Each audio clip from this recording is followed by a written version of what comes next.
વિશ્વાના royal કિચનને subscribe કરો અને bell icon દબાવવાનું ન ભૂલો।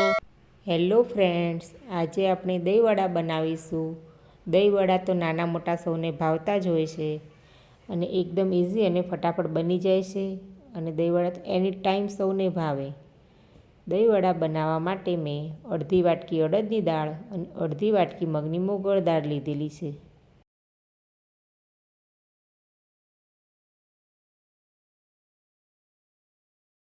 બંને દાળને સરસ 2 વાર ધોઈ લઈશું।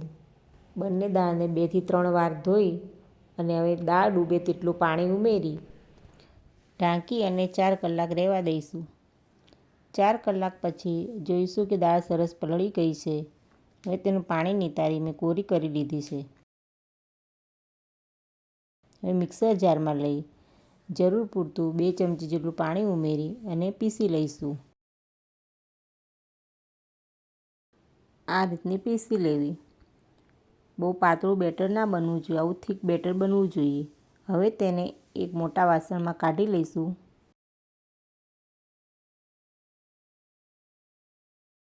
હવે દાળને વિસ્કરની મદદથી કે હાથથી આપણે ફેંટી લઈશું। હું અહીંયા વિસ્કરનો ઉપયોગ કરું છું।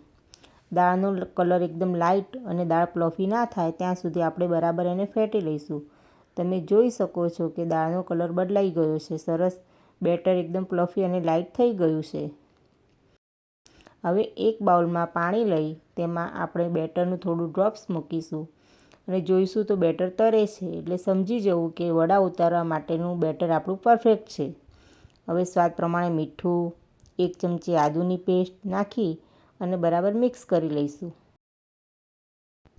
પછી મેં તેલ ગરમ મૂકી દીધું છે। હવે આ રીતે પાણીવાળો હાથ કરી અને બેટર લઈ આપણે વડા તળી લઈશું। તમે તમારા જોઈતા આકારમાં નાના મોટા વડા બનાવી શકો છો।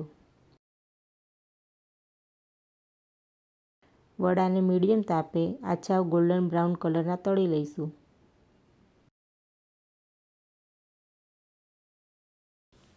કોઈ પણ ગેસ્ટ આવવાના હોય તો પહેલેથી આ રીતે તમે વડા બનાવીને રાખી શકો છો। વડા તળાઈ ગયા છે, હવે પ્લેટમાં કાઢી લઈશું। હવે નવશેકા પાણીમાં અડધી ચમચી મીઠું અને પીંચ હિંગ નાખી અને મિક્સ કરી લઈશું અને આ પાણીમાં આપણે જે તળીને વડા રાખ્યા છે તે ઉમેરી દઈશું। વડા જેટલા સર્વ કરવા હોય એટલા જ પાણીમાં ઉમેરવા। આપણે કોઈ મહેમાન આવવાના હોય ત્યારે પણ જો વડા બનાવીને રાખ્યા હોય તો સર્વ કરતી વખતે જ વડા પાણીમાં ઉમેરવા, બાકી તળેલા વડાને સ્ટોર કરી શકીએ છીએ। હવે ઢાંકી અને 10 મિનિટ રહેવા દઈએ। તમે જોઈ શકો છો કે વડા સરસ સોફ્ટ થઈ ગયા છે। તેને હવે હળવા હાથે પાણી નિતારી અને સર્વ કરીશું।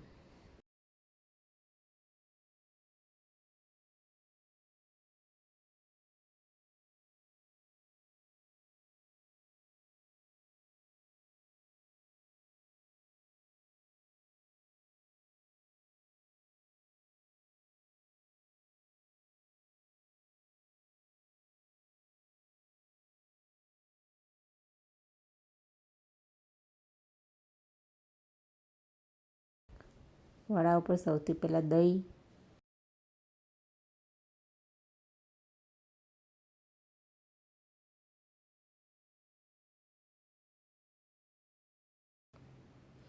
પછી શેકેલા જીરાનો પાવડર, લાલ મરચું પાવડર,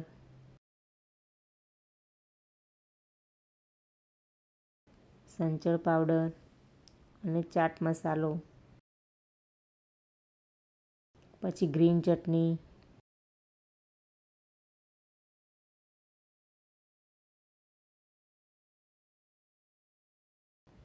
અને આંબલીની મીઠી ચટણી।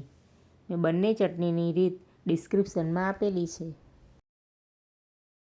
ચટણી તમારી પસંદ પ્રમાણે તમે વધારે કે ઓછી નાખી અને ખાઈ શકો છો। તો તૈયાર છે આપણા એકદમ ટેસ્ટી દહીંવડા, જે નાના મોટા સૌને ભાવે છે। એકવાર બનાવી અને જરૂરથી ટ્રાય કરજો। બીજી આવી અવનવી વાનગીઓ જાણવા માટે અમારી ચેનલને લાઇક અને સબસ્ક્રાઈબ કરવાનું ના ભૂલતા અને બેલ આઇકન જરૂરથી દબાવજો।